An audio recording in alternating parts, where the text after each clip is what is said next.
Poème à mes enfants d'Isabelle Calice-Sabot. Vous avez déserté le jardin de l'enfance. Votre vie est ailleurs, loin de moi, loin d'ici. Pourtant je pense à vous toujours en permanence. Je tremble à chaque instant de crainte ou de souci. Je vous protège encore et malgré les distances. Je vous couvre en secret d'attention, de douceur, de tendresse et de soin, d'amour et de confiance. Je prie pour vos succès et pour votre bonheur. Quelquefois, je l'avoue, mon cœur souffre en silence. Devant la chambre vide, imbue de souvenirs, il ne regrette rien, il pleure votre absence et l'envie qu'il aurait de vous voir revenir. L'aurore en chaperon rose de André Hiverneau. L'aurore en chaperon rose, brin de l'huile sur les talons, s'en allait offrir à la ronde sa galette et ses chansons. Mais le loup profile son ombre, avalant galette en premier. Sauve-toi, chaperon rose, car c'est toi qu'il va croquer. Matin gris, matin mouillé, que cette histoire est décevante, il faudra la recommencer. Heureusement la terre est ronde, demain c'est le loup peut-être, le loup qui sera mangé. L'arc de Noé devait de fond clair.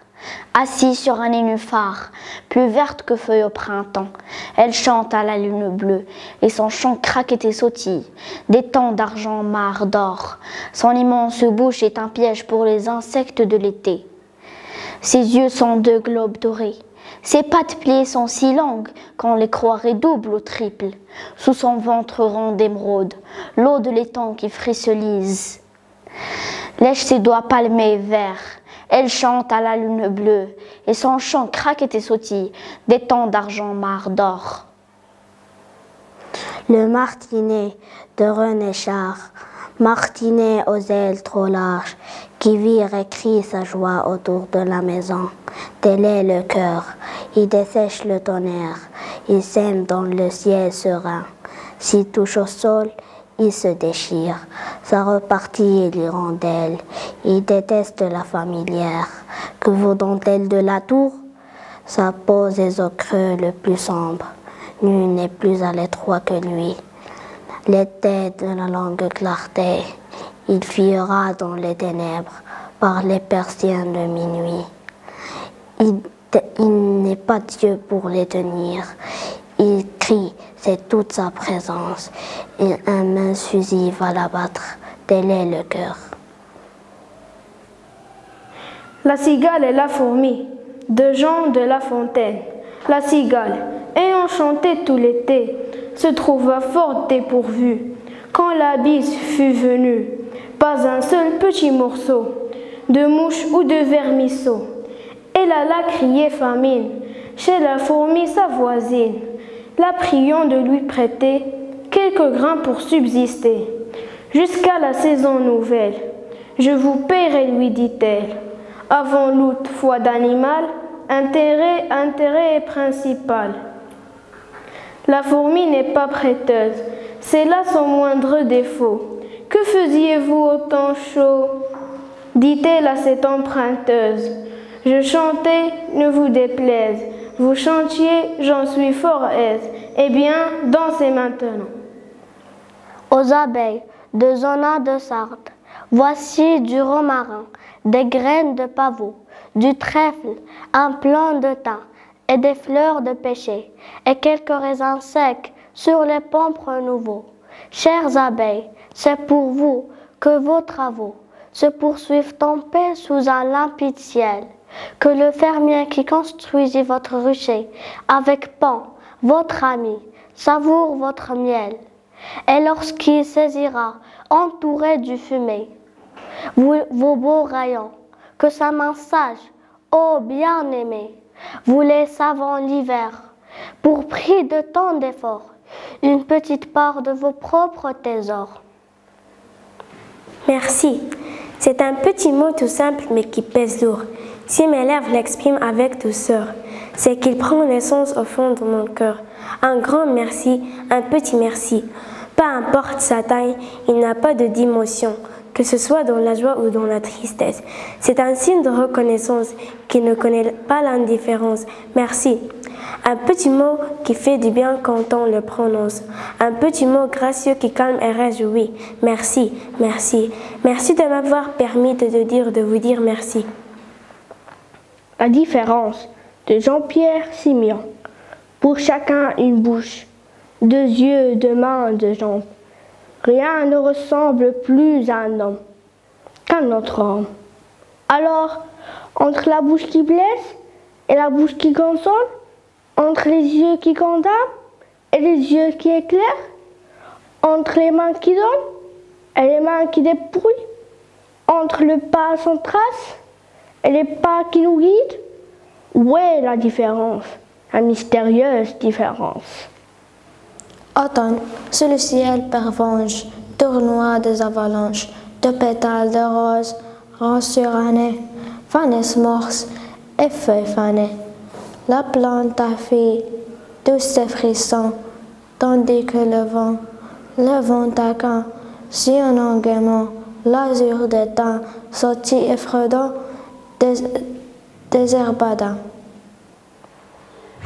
Le corbeau et le renard, de Jean de La Fontaine. Maître corbeau, sur un arbre perché, tenait-on son bec un fromage. Maître renard, parle de rat léché, oui tente à peu près son langage. Eh, bonjour monsieur du corbeau, que vous êtes joli, que vous me semblez beau, sans mentir si votre ramage se rapporte à votre plumage. Vous êtes le phénix des eaux de ces bois. À ces mots, le corbeau ne se sent pas de joie. Et pour montrer sa belle voix, il ouvre un large bec, laisse tomber sa proie. Le renard s'en saisit et dit: Mon bon monsieur, apprenez que tout flatteur vit aux dépens de celui qui l'écoute. Cette leçon vaut bien un fromage? Sans doute. Le corbeau, honteux et confus, jura, mais un peu tard, qu'on ne l'y prendrait plus. L'artiste de Maurice Carême. Il voulut peindre une rivière, elle coula hors du tableau. Il peigne une pie grièche, elle s'envola aussitôt. Elle dessina une dorade. D'un bond, elle brisa le cadre. Il peigne ensuite une étoile. Il mit le feu à la toile. Alors, il peigne une porte, au milieu même du tableau. Il s'ouvrit sur d'autres portes et il entra dans le château. Oh petit bonheur, les visages sont muets.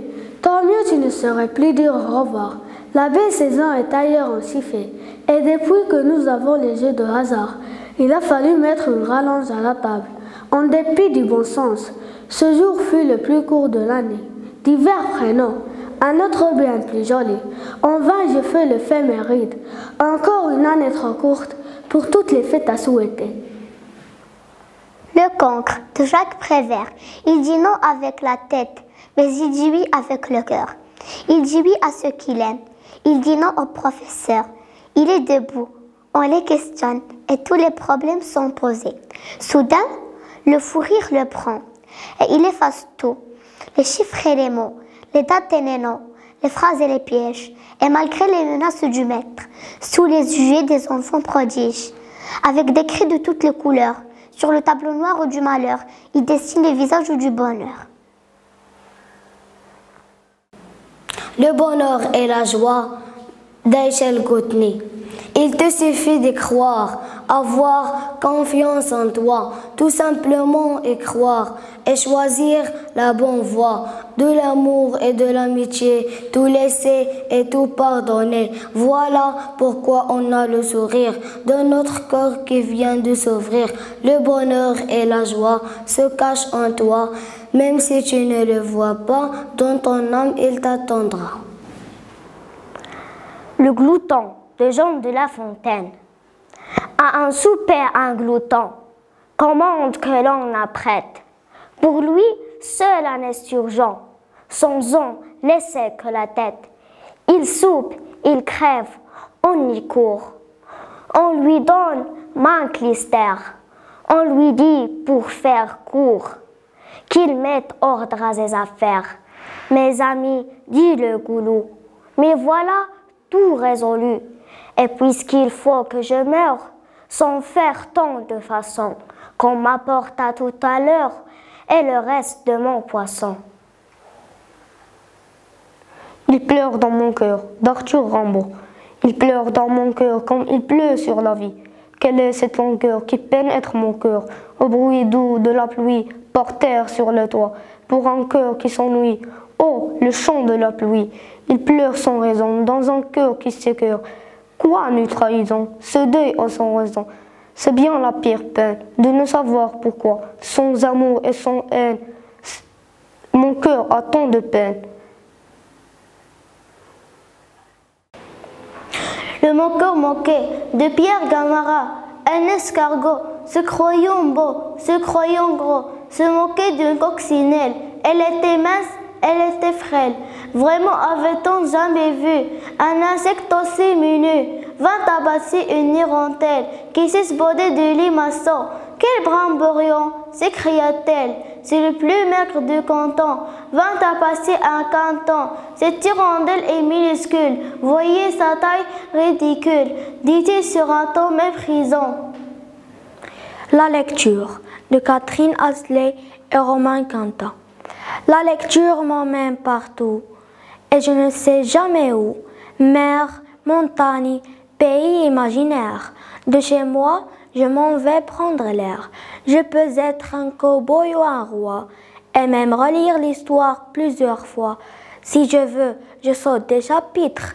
De mes livres, je suis le seul arbitre. La lecture m'offre 1000 vies et je peux être n'importe qui. Ce soir, je fais le tour du monde. Je visite l'espace en 10 secondes. Puis quand le livre est terminé, j'ai déjà hâte de commencer. Une aventure en devenir, un nouveau monde à découvrir. Essence, je ne suis que poussière, ardente, sensible, agile, où s'imprime indélébile les vastes lézards de l'angoisse, cordes vibrantes de lutte affligée, broyons de notre orpheline. Mais je suis vague minéral, reflet tourmenté, roulant l'éternité en sa houle, fleur d'abîme blessée, ma racine gercée, batte d'une séville mortelle. Voici que la saison de Victor Hugo. Voici que la saison décline, l'ombre grandit, l'azur décroît, le vent fraîchit sur la colline, l'oiseau frissonne, l'herbe a froid. Août quand septembre lutte, l'océan n'a plus d'action. Chaque jour perd une minute, chaque aurore pleure un rayon. La mouche comprise au piège est immobile à mon plafond. Et comme un blanc flocon de neige, petit à petit, l'été fond. Enfant, pourquoi pleurer? De guide mon passant. Enfant, pourquoi pleurer? Puisque sur ton passage, on écarte toujours l'errance du chemin. Une larme fait mal sur un jeune visage. Cueille et tresse les fleurs qu'on jette sous ta main. Chante, petit enfant, toute chose à son heure. Va de ton pied léger par le sentier fleuri. Tout paraît s'attrister, sitôt que l'enfant pleure. Et tout paraît heureux lorsque l'enfant sourit. Comme un rayon joyeux, ton rire doit éclore, et l'oiseau doit chanter sous l'ombre des berceaux. Car le bon Dieu, là-haut, écoute dès l'aurore le rire des enfants et le chant des oiseaux. Berceuse d'André Lemoyne, sa maternelle au pur contour, veinée d'azur, gonflée d'amour. Ton lait s'échappe d'une fraise, où la soif de vivre s'apaise, où l'enfant boit, souriant d'aise, sa maternelle, doux oreiller, où, bien heureux de sommeiller, bouche ouverte, paupières closes, le fortuné chérubin rose, dans un calme divin repose. Le cerf se voyant dans l'eau de Jean de La Fontaine, Dans le cristal d'une fontaine, un cerf se miron autrefois, louait la beauté de son bois, et ne pouvait qu'avec peine souffrir ses jambes de fuseau, dont il voyait l'objet se perdre dans les eaux. Quelle proportion de mes pieds à ma tête, disait-il en voyant leur ombre avec douleur. Des taillis les plus hauts, mon front atteint le fait. Mes pieds ne me font point d'honneur, tout en parlant de la sorte, un limier le fait partir. Il tâche à se garantir. Dans les forêts il s'emporte, son bois dommageable ornement, l'arrêtant à chaque moment. Nuit à l'office que lui rendent, il se dédie alors et maudit les présents, que le ciel lui fait tous les ans. Nous faisons qu'à du beau, nous méprisons l'utile, et le beau souvent nous détruit. Ce cerf blâme ses pieds qui le rendent agile, il estime un bois qui lui nuit. Le renard et le bouc de Jean de La Fontaine. Capitaine Renard allait de compagnie, avec son ami bouc des plus hauts encornés. Celui-ci ne voyait pas plus loin que son nez. L'autre était passé maître en fait de tromperie. La soif les obligea de descendre dans un puits.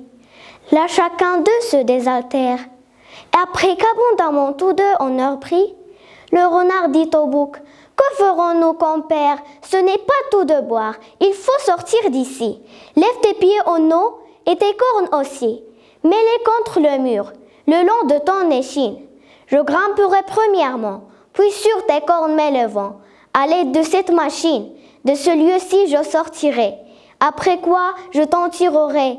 Par ma barbe, dit l'autre, il est bon, et je loue les gens bien sensés comme toi. Je n'aurai jamais compte à moi. Trouver ce secret, je l'avoue. » Le renard sort du puits, laisse son compagnon, et vous lui faites un beau sermon pour l'exhorter à patience. Si le ciel te, dit-il, donnait par excellence autant de jugement que de barbe au menton, tu n'aurais pas à la légère. Or, adieu, j'en suis hors, descendu dans ce puits. Tâche de t'en tirer et fais tous tes efforts, car pour moi, j'ai certaines affaires qui ne me permettent pas d'arrêter en chemin. En toute chose, il faut considérer la fin. Le rat de ville et le rat des champs, de Jean de La Fontaine. Autrefois, le rat de ville invita le rat des champs d'une façon fort civile à des reliefs d'ortolans. Sur un tapis de Turquie, le couvert se trouva mis. Je laisse à penser la vie que firent ces deux amis. Le régal fut fort honnête, rien ne manquait au festin, mais quelqu'un troublait la fête pendant qu'il était en train. À la porte de la salle, ils entendirent du bruit.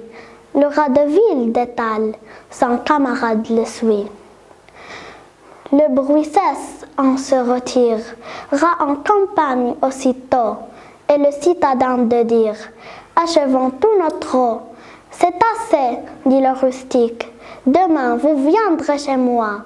Ce n'est pas que je me pique de tous vos festins de roi. Mais rien ne vient m'interrompre, je mange tout à loisir. Adieu donc, fille du plaisir, que la crainte peut corrompre. Soyez poli de Jacques Prévert. Il faut être poli avec la terre et avec le soleil. Il faut les remercier le matin en se réveillant. Il faut les remercier pour la chaleur, pour les arbres, pour les fruits, pour tout ce qui est bon à manger, pour tout ce qui est beau à regarder. Et le soleil aime la terre aime le soleil, et elle tourne pour se faire admirer. Et le soleil la trouve belle, et il brille sur elle. Et quand il est fatigué, il va se coucher, et la lune se lève. La vie profonde d'Anna de Noailles.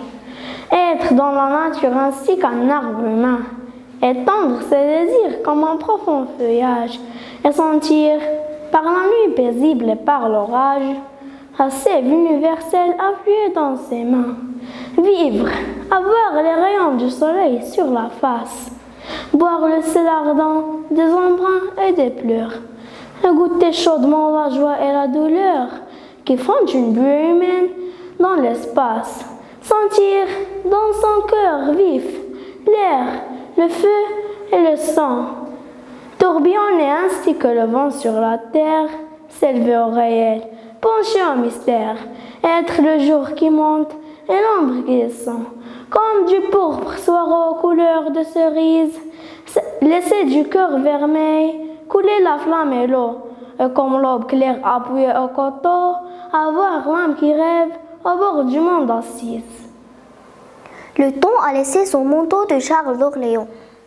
Le temps a laissé son manteau de vent, de froidure et de pluie, et s'est vêtu de broderie, de soleil luisant clair et beau. Il n'y a bête ni oiseau, quand son jargon ne chante ou crie. Le temps a laissé son manteau de vent, de froidure et de pluie, rivière, fontaine et ruisseau, portant un livret joli, gouttes d'argent d'orfèvrerie, chacun s'habille de nouveau. Le temps a laissé son manteau de vent, de froidure et de pluie, et s'est vêtu de broderie, de soleil luisant clair et beau. Le moqueur moqué de Pierre Gamarra. Un escargot se croyant beau, se croyant gros, se moquait d'une coccinelle. Elle était mince, elle était frêle. Vraiment avait-on jamais vu un insecte aussi menu? Vint à passer une hirondelle qui s'esbaudit du limaçon. Quel brimboriant, s'écria-t-elle. C'est le plus maigre du canton. Vint à passer un quinton.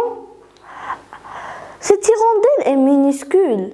Voyez sa taille ridicule, dit-il sur un ton méprisant. Or un faisan aperçut le canard et secoua la tête. Quelle est cette si minime bête, au corps si drôlement bâti? On n'a jamais vu plus petit. Un aigle qui planait leur jeta ces paroles. Êtes-vous fou? Êtes-vous folle? Qui se moque du précédent sera moqué par le suivant. Celui qui d'un autre se moque à propos de son bec, à propos de sa coque, de sa taille ou de son caquet, risque à son tour d'être moqué. La terre errante de Maurice Carême. Comment évoquer l'amour sans penser que la terre errante et que fatalement un jour, comme un enfant pris dans la ronde, il en fera le tour. Oh, comment évoquer l'amour sans penser que la terre errante et que c'est toujours la bonté qui, dans ses mains ensoleillées, tient les cartes du monde. On dirait que l'hiver tombe de Maurice Carême. On dirait que l'hiver tombe. Tous les toits sont déjà gris. Il pleut aux trois colombes et c'est aussitôt la nuit. Un seul arbre comme un clou tient le jardin bien au sol. Les arbres font sur les joues comme des oiseaux qui volent. L'air est plein d'étoiles blanches. Les fleurs du papier de ta chambre de Jules Supervielle. Une main sur le mur, c'est l'enfant qui s'éveille. Et la grand-peur allume le papier de la chambre. À soi-même est pareil. Il veille et l'accompagne, le pied touche le bois du lit toujours sérieux, qui lui dit dans ses voix, ce n'est pas l'heure encore de partir pour l'école. Anita se rendort dans le calme parfum, dans son papier à fleurs, dans les belles couleurs, ignorant le repos, dans la nuit à tâtons, sans se tromper jamais, élabore l'aurore. La mer secrète de Jules Supervielle, quand nul ne la regarde. La mer n'est plus la mer. Elle est ce que nous sommes lorsque nul ne nous voit. Elle a d'autres poissons, d'autres vagues aussi. C'est la mer pour la mer. Et pour ceux qui en rêvent, comme je fais ici. Le chat et l'oiseau de Jacques Prévert. Un village est tout désolé. Le chant d'un oiseau blessé. C'est le seul oiseau du village et c'est le seul chat du village qui l'a à moitié dévoré. Et l'oiseau cesse de chanter, le chat cesse de ronronner et de se lécher le museau. Et le village fait à l'oiseau de merveilleuses funérailles. Et le chat qui est invité marche derrière le petit cercueil de paille. où l'oiseau mort est allongé, porté par une petite fille qui n'arrête pas de pleurer. Si j'avais su que cela te fasse tant de peine, lui dit le chat, je l'aurais mangé tout entier, et puis je t'aurais raconté que je l'ai vu s'envoler jusqu'au bout du monde, là-bas où c'est tellement loin, que jamais on n'en revient. Tu aurais au moins de chagrin, simplement de la tristesse et de regret. Il ne faut jamais faire les choses à moitié.